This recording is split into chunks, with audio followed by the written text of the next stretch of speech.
shot, paparazzi, twist and bob, headshot, body shot, looking nasty, turn and shot, and the beauty, catwalk beauty, fashion.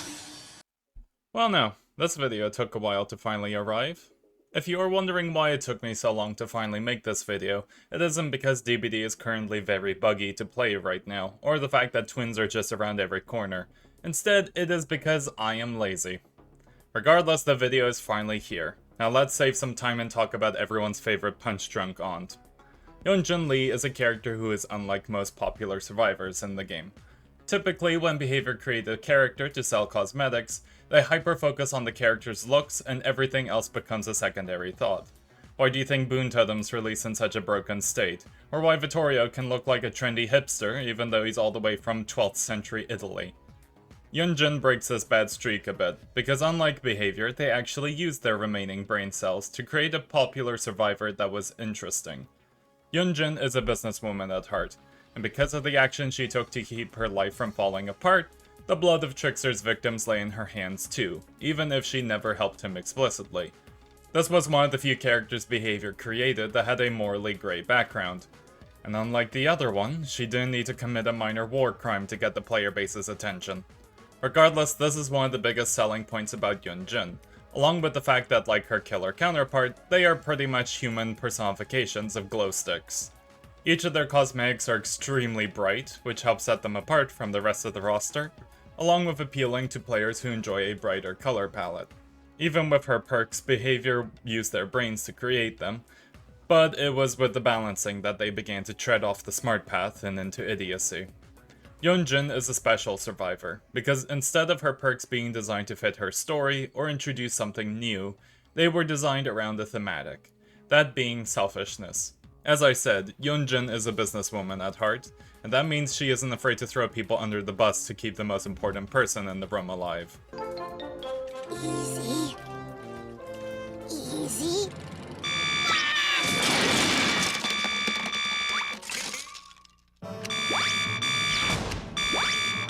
I'm Chet You Betcha, and that was a test of the emergency meteor warning system. But that was just a test! When thinking about which perk to start this video off, I decided to choose a perk that showed off the core themes of Yun-Jin Lee. A character who is reliant on others, and when they fail her, she can climb from their mistakes. Fast Track in this sense is the perfect perk that explains who Yun-Jin is, as it is a perk that may be selfish, but it still needs her team to fail for her to succeed.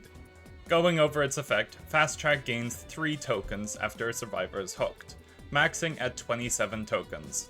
When you land a great skill check, the tokens are then converted into generator progress in addition to the great skill check. This means that if you landed a great skill check while you had 6 tokens, you are putting 6% progress into the generator in addition with the 1% from the great skill check. This perk, in my opinion, is designed to work as a catch-up mechanic for survivors. If a player gets tunneled out, or if your teammates keep getting downed fast, this perk gives you a little extra power in your generator repair, allowing you to make up for the failings of your team. The identity of Fast Track is clear, the perk's power is simple to understand, and for the most part it is easy to activate. So why is it not used more? The first problem we need to consider with the perk is that it is designed to be a generator repair perk, and that immediately brings the question on how does it compare to other gen repair options. Perks such as Prove Thyself, Deja Vu, and even more niche options such as Overzealous are good examples of comparison. As unlike each of these perks, which are more passive in value, Fast Track is a burst. You can theoretically consider that each of the passive generator perks will provide value to you and your team at any given moment throughout the match. Prove Thyself will always give repair speed boosting while you're working with a teammate. Deja Vu will always give repair speeds when working on a highlighted gen, and Overzealous will always provide value after blessing or cleansing a totem. Sure, these forms of gem repair can be interrupted by the killer, but the fact that they can always provide some form of value throughout the entire match is what keeps them solid options in many players' builds. Fast Track in comparison is more tricky, as instead of providing a fixed amount of repair progress, it is a perk that can vary in its value. That's not to say that the value Fast Track can provide is bad. In fact, the ability to shoot almost 18% progress into a generator at any given moment is impressive for any perk, as it has the chance to flip a game in your favor. The problem with Fast Track is how often it is for that to happen. Fast Track needs you to land a great skill check, and skill checks tend to be random in how they appear, and since it is a great, if you aren't used to landing them, you will most likely miss it when you want to apply it. Then there's the issue of how the tokens are gained, as it is dependent on your teammates going on the hook, and this is where the use of Fast Track is thrown into question. If your team dies too fast, Fast Track will be unable to bring your team back from a losing match, and if they don't die enough times, Fast Track ends up being a dead perk in hand. This is the balance of Fast Track, as although it has the chance to bring your team back from a losing match, it may already be too late for Fast Track to help your team or yourself. It is because of this confusion of whether Fast Track will be able to save a match or be pointless that the perk is not run as much as the alternatives, as it is better to give consistent passive value rather than the burst that varies from match to match. In addition to the RNG elements of Fast Track, another problem it suffers from that the other perks can overcome is the current killer meta. There are a lot of gen regression perks, and most of them are really good. But unlike other gen repair perks, Fast Track ends up being completely destroyed by gen regression. If a generator gets hit by any form of gen regression, whether through perks or the normal kick, the generator will lose progress, and the gen repair perks will still be there. Prove Thyself, Deja Vu, and Overzealous will still give you a repair boost regardless of the progress lost. Fast Track is a different story. The perk has a fixed number of tokens in its pocket, and once they are used, it is done. Sure, you can get more tokens when survivors get hooked, but they can only get hooked 3 times each. All it takes for Fast Track to get shut down when you apply a massive boost of progress is one successful pop or an unlucky pain resonance, and for a perk with a heavy requirement for its reward, it feels very painful. This is also not taking into account the recent killer buffs to generator kicks, as now killers can remove 5% of total progress instantly with a kick. That is 5 tokens removed by the killer simply kicking a generator, without incorporating other gen regression perks, and that is worth 2 of your teammates getting hooked. Having any perk lose power sucks, but for Fast Track, which already has a very heavy cost, it makes it feel even worse. The final problem may sound weird, but it is a very big point to make when it comes to the value that Fast Track can provide, and that is your teammates. Fast Track, as I have said, gains tokens whenever a survivor is hooked, but there are 2 things that I didn't mention when it comes to this effect. Firstly, the perk doesn't gain tokens whenever you get hooked. This is exclusive to your teammates messing up. Now, in most games, you will find your teammates going on the hook more times than behavior changes blight every patch, but as I have said, Fast Track either doesn't get tokens and feels dead in your hand, or it gains tokens but your team has died so many times that it doesn't even matter. Fast Track is placing its value in the hands of your teammates not being good enough to loop a killer for 5 gens, but at the same time not being bad enough to die in 5 seconds. The perk is striving for the Goldilocks rule, but then you remember this is Dead by Daylight, and players are willing to complain about anything. The second thing I didn't mention about Fast Track is honestly a major problem that the perk suffers from. Believe it or not, but it used to be much worse. Fast Track, as I have said, gains tokens whenever a survivor is hooked, but not when a survivor enters a hook state. This means that if your team forgot to save your teammate, or the killer was in the mood of "today I will remind them," the player will enter struggle or even death hook, making you lose tokens that you could have gained. The other issue is when the player is experiencing burnout, or they see a character that they do not like and they decide to give up. This can lead the player to attempt to self-unhook, forcing them to enter struggle and then death hook. And as they enter each state, you are losing out on tokens that you could have gotten. This problem actually used to be much worse back then, specifically when it came to disconnecting. The Survivor bots are a much more recent addition to the game, and although they aren't perfect, they are better than the alternative, that being you having no teammates at all. Going over its flaws, Fast Track is a perk that compared to the alternatives is too reliant on RNG for how strong or weak it can be. The gen regression options available can easily delete Fast Track's value as fast as it can apply it, and its power is determined by the actions of your teammates. These are all really severe problems for Fast Track to deal with, yet at the same time, I don't think Fast Track needs to be completely overhauled.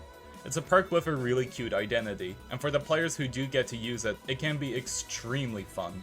There are also the games where Fast Track does work, and when it does, it is a game changer. As always, I have two ideas on how to change Fast Track, one which is a quality of life update and the other a light rework. The first buff option I would recommend for Fast Track is a simple one. Change how tokens are gained from whenever a survivor is hooked to whenever a survivor enters a unique hook state. This change makes the perk feel a lot nicer in the situations where players are proxy camped or decide they aren't in the mood to play that day. This isn't exactly the biggest change for the perk, but it does nicely help with problem number 2, and it just removes the minor inconsistencies the perk has that end up crippling it. Now when it comes to the second buff idea, this is where things get scary, as I had to commune with the Mistress of Darkness for this idea. But luckily, I had an IOU, so hopefully no stupid things happen this time. The buff concept for Fast Track is to change the tokens from applying gen progress into removing charges from the generator, similar to a brand new part or invocation weaving spiders. There is a limit, however, locking the maximum of tokens removed from a generator at 9% from any use of Fast Track. There is a limit, however, locking the max amount of charges removed from the generator at 9% from any use of Fast Track. This means that if a full Swift wishes to run a 4-man Fast Track, they can only remove 9% charges max, regardless if they use 3 tokens each or one player used 9 tokens. As for what happens to the other tokens, well, they are stored in your hand till the next generator. This rework attempts to solve the problem that I presented with issue number 1 and number 3. The benefits of Fast Track now allow it to be considered a worthy perk to run for gen repair, and since it is removing progress from a generator, it allows the perk to be stronger against the current gen regression meta that is plaguing the game as we speak. If you are interested in trying out Fast Track, here is a build that leans heavily into blasting the most amount of progress possible, but I would stay away from it currently because of the bug width. If you are interested in trying out Fast Track, here is a build that leans heavily into blasting the most amount of gen progress possible, and the second one is more focused on using Fast Track as a catch-up tool. When it comes to which buff option I think would be better for Fast Track, I honestly have to go for option number 1. Fast Track is a perk that can easily flip from a niche perk option to being the next meta perk, and the real issue is the inconsistencies it has. Players who die on hook from proxy camping to the players who give up are the real demons that torment Fast Track, and the more tools we give to reduce this annoyance, the better it can become. That being said, I also wouldn't mind the second buff option, as it would introduce more perk variety when it comes to gen repair, moving away from passive repair speed to removal of generator progress in a burst. It would honestly be interesting to see what Dead by Daylight would become if we had some meta changes like this. Okay, well maybe she won't see me. Somebody help me! Brenda! Oh, she stole me!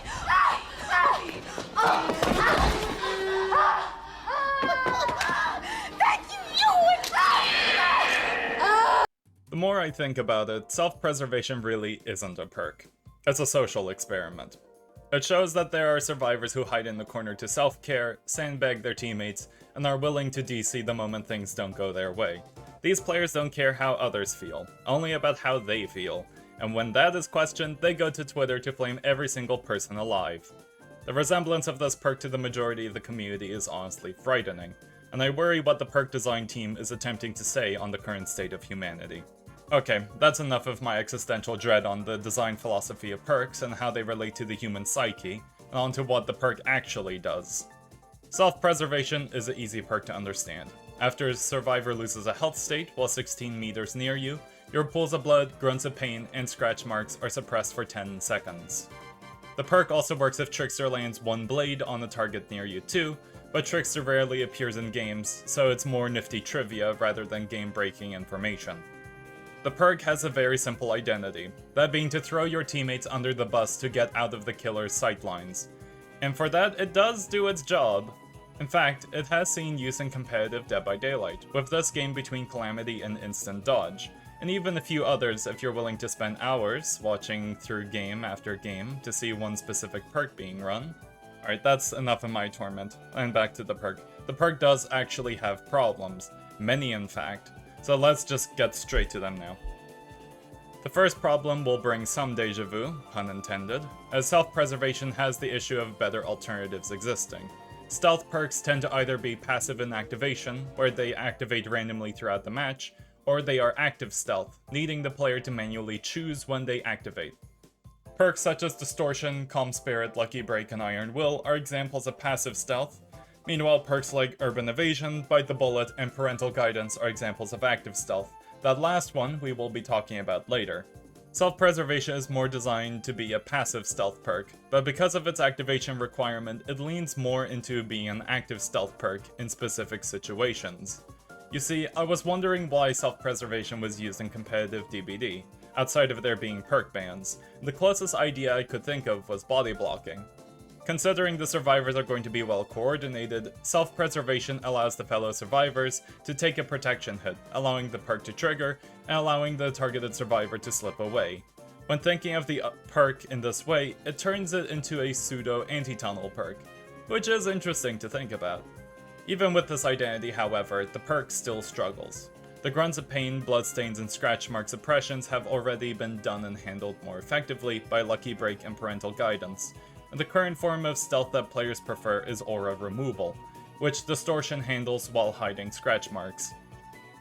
The perk also needs a player to get hit for it to activate, and considering the range is 16 meters, you need to be pretty close to someone for Self-Preservation to trigger. This leads the perk into accidentally rewarding you for leading the killer to your fellow teammates. Although it is a win thematically, I don't think your team shares that sentiment. Outside of specific requirements that end up hurting the perk's chance of popularity, another problem the perk has is actually shared with a perk I already mentioned, and that is Parental Guidance.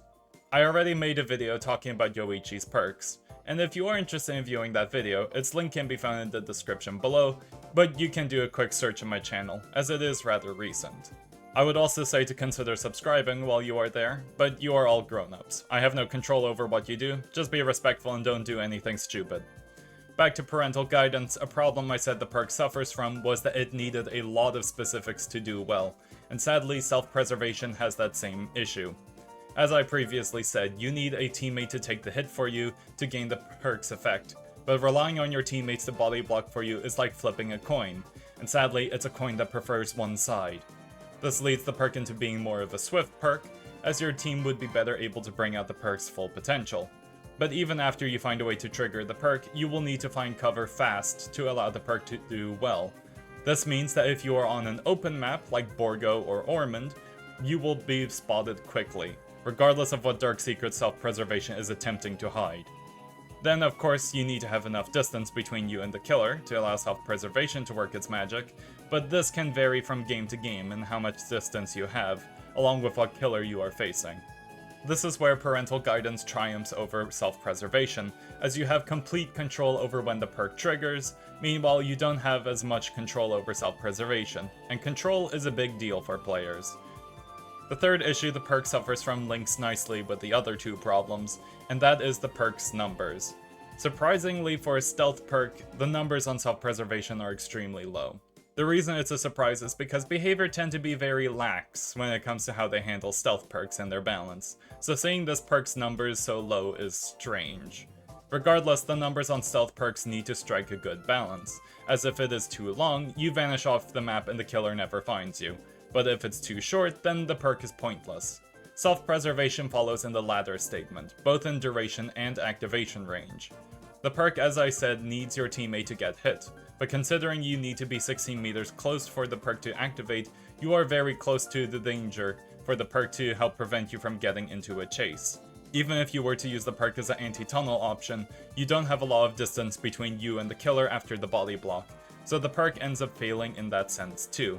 Then for duration, the perk on some maps, as I said, struggles due to lack of cover, and even on the maps that it does do well, other stealth options are better at it. Self-Preservation is beaten out by alternatives. It needs a lot of specifics for the perk to do well, and the numbers the perks have are extremely low.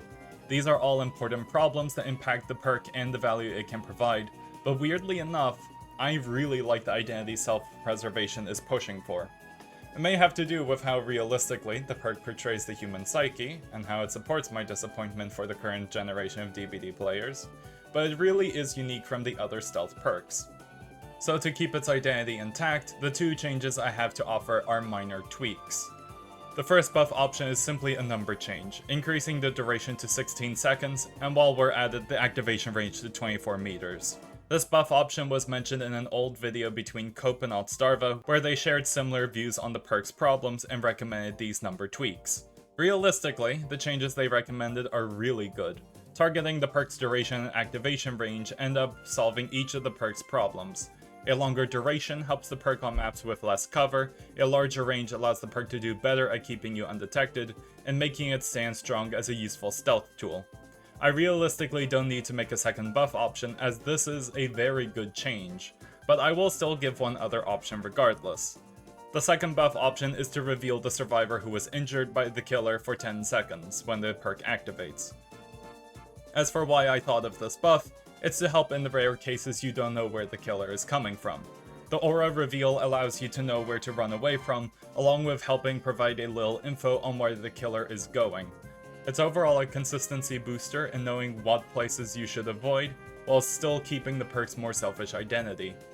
Onto the builds, the first one is a build created by Cope, which I found a lot of enjoyment with, and the second build is designed to help self-preservation fetch as much value as possible.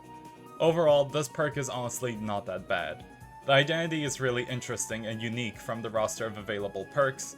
The only thing that really keeps it from being better is its low numbers. I don't think that even after a buff it will become popular, but I do believe it'll help support what it is attempting to go for. Ow! Oh! Ow! What the hell is wrong with you? Geez, sorry. It's a pretty standard stun, Homer. Of all three of Yun-Jin Lee's perks, Smash Hit is by far her most popular, and is one that doesn't really need an introduction, considering how it has become a fan favorite perk since its release.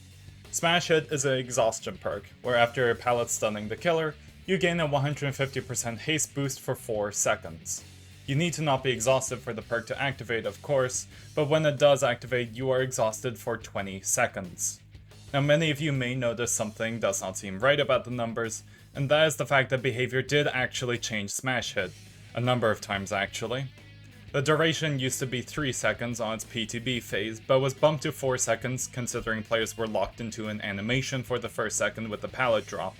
Then they reduced the exhaustion from the perk down to 20 seconds from the typical 40, making Smash Hit the first exhaustion perk to break from the set norm for all exhaustion perks. Yet even with all of these changes, Smash Hit isn't seen as much as other exhaustion perks, and that has to do with the problems the perk has. The first issue Smash Hit suffers from is a bit of a unique problem, as not a lot of perks share in this issue, and that is resources. Smash Hit is unique to other exhaustion perks, as its requirement to trigger is a stun, specifically a pallet stun. If we were to live in a world where Dead by Daylight was a 1v1 game, then Smash Hit wouldn't be too much of an issue. But it is a 1v4, meaning that all of the resources available to you are available to your team too. If your team were to use all of the pallets on the map, then Smash Hit will be unable to trigger, and even if your team were to use pallets sparingly, the resources over time will deplete. At some point there will no longer be any pallets available to drop, no pallet stuns left to do, and with that, Smash Hit is no longer able to trigger. Now many of you may say that it doesn't matter. As long as Smash Hit gets you value once or twice, then the perk did its job. And you are right. Combined with parental guidance, Smash Hit ends up turning both perks into a Houdini build, where you can rush out of the killer's sight while hiding all important clues to your location. As a combo piece, these two are some of the most powerful in the game, but it's only powerful when triggered, which leads into the second problem that Smash Hit suffers from. As I have said, Smash Hit needs a pallet stun to activate, however, pallet stuns are rather awkward. There are many killers in the game who have ways to avoid getting pallet stunned. Sadako, for example, is immune while demanifested. Zoning killers like Artist, Unknown, Huntress, and Nemesis can hit you over the loop while avoiding the pallet stun, and then, of course, there is Nurse, who doesn't even know what a pallet is. Even against the other killers who you can get a stun on, they just need to take a step back, and all of a sudden, that pallet stun you were hoping to get is ignored, since the killer is now out of range. I also have to bring this up, but Smash Hit ended up having a bit of a rocky start, as when it initially came out, the game was suffering from a major desync issue. Killers were hitting over pallets with a basic attack, while the survivors were unable to get a stun regardless of how close the killer was. It has been patched out luckily, but I am sure many still remember this event with spite. This also brings up another problem, and that is ping. If you or the killer have bad ping, you will get hit over the pallet, and even though you are gaining the haste boost from Smash Hit, if you were injured already, then Smash Hit won't be able to save you from the dying state. All of these issues on getting the perk to trigger leads the perk to not being preferred to the other exhaustion perks, which leads into the final problem the perk suffers from. I'm beginning to sound like a broken record, but there are simply other alternatives to exhaustion that are either easier or provide a more potent boost than Smash Hit in the perk roster. Perks like Sprint Burst and Light have an easier requirement for triggering the perk, meanwhile perks like Adrenaline, Dead Hard, and to an extent Dramaturgy and Head On have the chance to flip the game in ways that Smash Hit cannot. Smash Hit is a good perk, and it has tools that combine with it, such as parental guidance and any means necessary.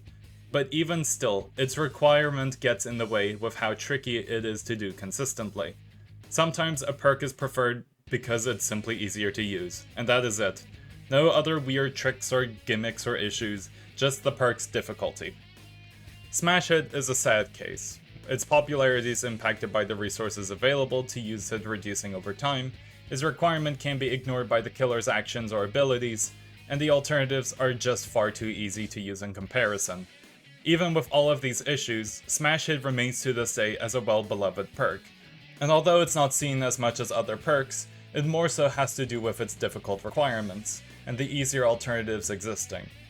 If you wish to see what I mean by this, I have two builds for you to try, one that leans into the parental Smash Hit combo, and the other that goes into a more goofy Chemical Trap combo.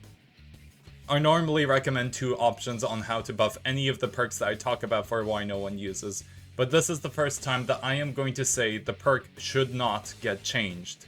Smash Hit is a perk that fulfills its identity as a boost to pallet stuns, allowing you to make distance from the killer, and any change I would have made to the perk have already been done. Behavior have reduced the exhaustion to 20 seconds, they increased the duration, and that was all the perk really needed. The increased number tweaks help to make the perk feel nicer at what it was meant to do, and it is in a state that truly feels healthy. The perk is powerful when it works, and there are combo tools that make it even better, but it's still counterable for the killer side once they realize what is going on. Smash Hit is truly in a healthy state now, and any changes to it have the chance to damage it. Sometimes it's better to let sleeping dogs lie, and Smash Hit is a perk that if you want to make better, a new perk to support it is the way to go. When I was looking over Yun-Jin Lee's perks, I couldn't help but remember why I started the Why No One Uses series. I have always been a fan of Behavior's perk design, and how they attempt to introduce a character's identity and story into gameplay, but their introduction can vary from flawless to fractured. Whenever I look at the perks that I am about to talk about for my next video, I ask the question of does the perk do a job, and does it do it well? In the case of Yun-Jin, her perks do have jobs that they fulfill. Fast Track is unique in the sense that it helps pull yourself up from a losing match. Self-preservation leans into its identity of keeping you safe by using your teammates as cannon fodder, while Smash Hit brings a boost to pallet stuns that players have wanted for years. These perks are all unique and play into the identity that Behavior wanted to explore for Yun-Jin. And if they need any changes, it's mostly minor tweaks to help them fulfill their tasks better. All Kill is a chapter that will remain close to my heart, not only because it was the first chapter I got to experience in my time playing the game, but because it's clear the developers had passion at showing a story. I have always been a big fan of the way Behavior portrays its characters, and All Kill feels like it was the first chapter to lean into its Survivor's core thematic. Yun-Jin has inspired many of the Survivor's perks, from the chaotic energy of Nicolas Cage, the dual teamwork identity of the Lyra siblings, to even the more basement-savvy Sable. We all can have our own feelings about Yun-Jin, but I think she has left a heavy mark on the future designs for Survivors. I think it was for the better. Good luck in your games, everyone. You will need it, especially with the transition to Unreal Engine 5, and whatever is going on with Twins at the moment.